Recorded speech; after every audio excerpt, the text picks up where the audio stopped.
حضرت برا بن عازب رضی اللہ تعالیٰ عنہ بیان کرتے ہیں کہ ہم ایک سفر پر تھے،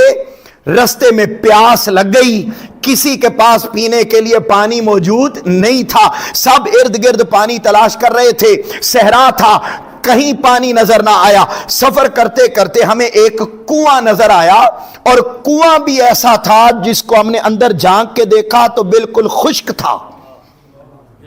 بالکل خشک، اندر پانی کا ایک قطرہ بھی موجود نہیں۔ بخاری ہے، امام بخاری اس حدیث کو لے کر کہتے ہیں ہم آقا علیہ السلام کے ساتھ تھے، عرض کیا حضور سارے قافلے والے بڑے پریشان ہیں۔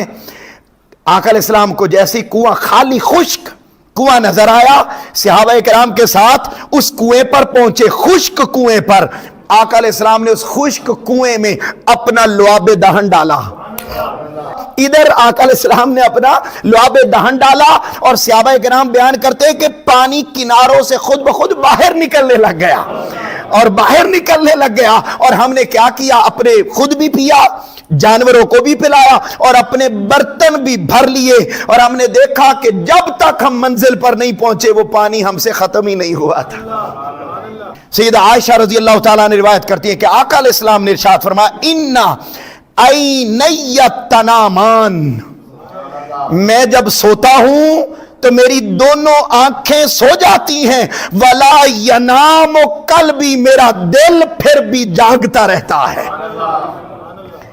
آنکھیں سو جاتی ہیں، دل